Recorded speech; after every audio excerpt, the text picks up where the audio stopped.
This is Robert from MARETweb, and it is June 2nd, 2019.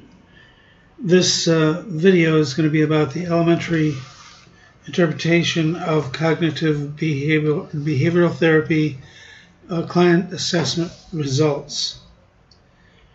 This is how you look at the first screen, and there will be another video also show you how to do the more advanced multiple results. The first thing we're going to do, I've got John Doe up. John Doe has got two assessments up here, so we'll use him for both. But I'm going to view the completed assessments, go to cognitive behavioral, do single. You see the first thing that comes up is the defense mechanism summary. If you have given the defense mechanism, you will see it here with its little graphic and the most essential highest score delineated here for you, just very briefly. If you want to edit that or retake it for John, you go in here and let's go down and knock that number 6 off here. Get rid of him. We'll say John's getting better, so we're going to redo his results, and we're going to give him a couple here.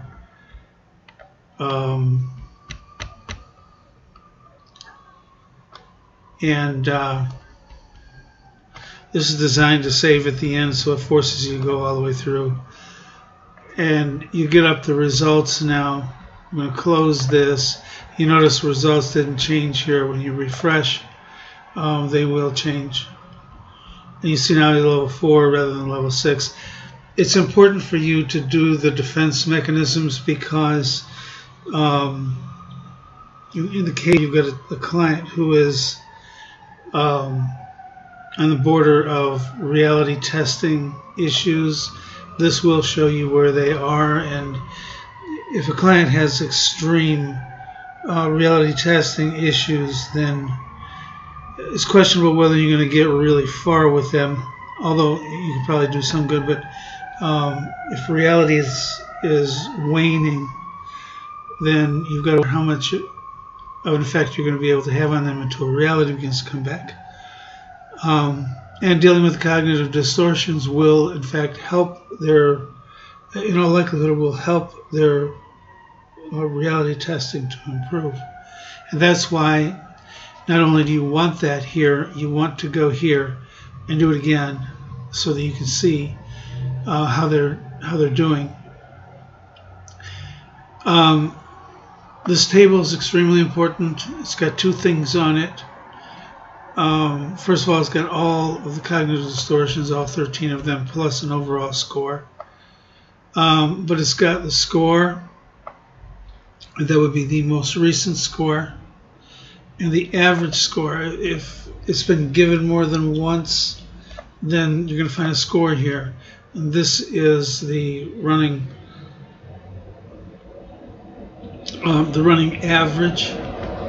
So you see that this is one of the important things you want to look at. Look at all these scores. The average is 2.5, and the present score is 1, which means this has come down. And this one is 1.5, and it's 3 now, so it's kind of gone up a little bit. This one's about the same. This one didn't score at all, scored 1 here. So you can see everything's relatively the same, except the average catastrophizing is 4, which 4 is the bottom line for something we really want to pay attention to. And the current score is even over that average, which means it's probably going up. Catastrophizing is not getting better, it's getting worse. That's the whole sum total value of looking at these scores. In a nutshell, you can say, here's my average, and here's the direction I'm headed. And if I'm headed up here from here, that's not a good thing. is something that you need to focus on. We go down, we find that this is now the cognitive distortion discussion, and there's only one thing on here outside of the overall average, which the overall average is well under 4. It's 1.4. And this is significant to see that it's gone down even a tenth, because it is 10 items or 13 items averaged together. So when you can drop a tenth, you are dropping. If you go up, you are significantly going up. So this is a moderate cognitive distortion score for catastrophizing. Catastrophizing is then going to be defined here, just like it is in the test when the person takes it. But then you've got some more stuff that the individual does not have, and that is facts about catastrophizing and tips about dealing with catastrophizing. Now, this is the only place the actual questions that are given out, because catastrophizing is kind of a special art, shall we say. A person who catastrophizes will learn to catastrophize every single situation. Everything is a blow up. The whole world is ending all of the time. And when they begin to recover from it, they realize just how bad it is, because they get rid of the main, my spouse is 15 minutes late coming home, therefore they're dead. That's how far catastrophizing goes. But then they begin to realize that if their computer's running slow, they think they've got a virus. There's a catastrophe behind every corner. And catastrophizing is extremely dug in to a person when they have it. So there's some special questions here that you'll want to give to that person. All 13 of these, when they appear, have Socratic questions regarding the issue. Socratic questioning is something that is used in counseling, but really is particularly used in cognitive behavioral therapy.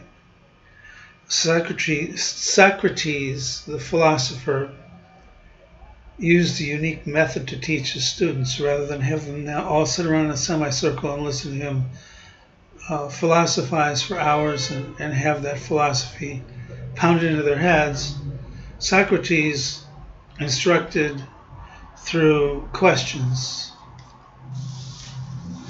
Rather than sitting around and pontificating, he asked disciplined questions to his students. And they would begin by being rather general, easy questions, which would, when the student answered the question after a period of deliberation, would generate another question from Socrates. And the questions would get more and more and more philosophically obscure. Little did the student know that Socrates was actually formulating a path for the student with the questions.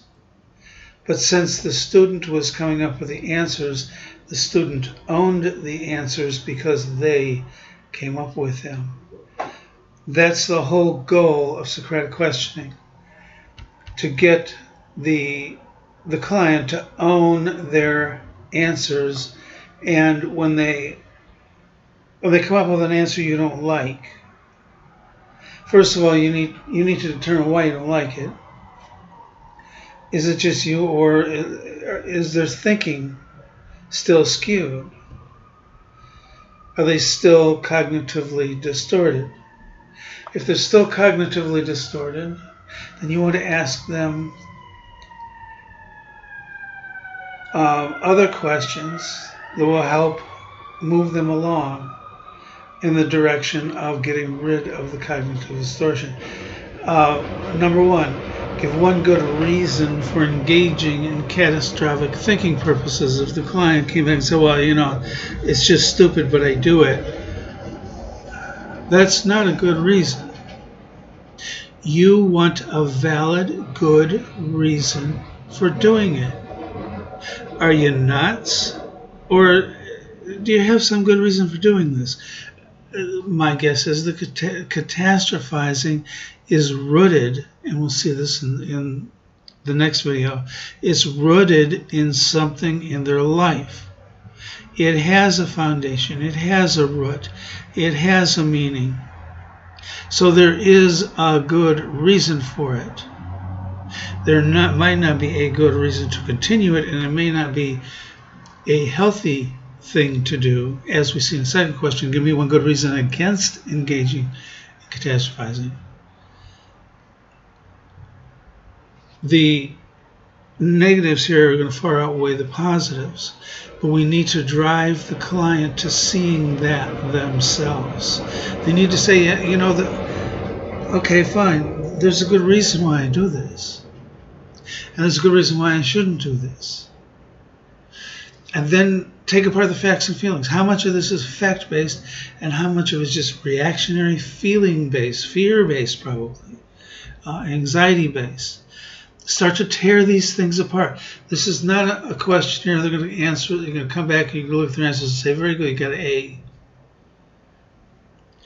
Each one of these questions should result in another question until, well, these questions here, hopefully you're going to retest them within 2 weeks using CBT.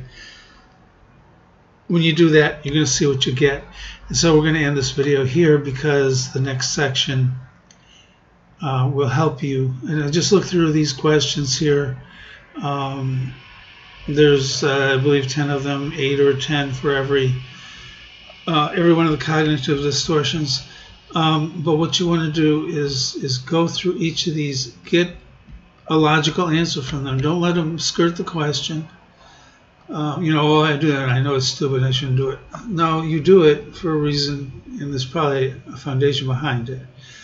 So this is how all 13 of them are going to be.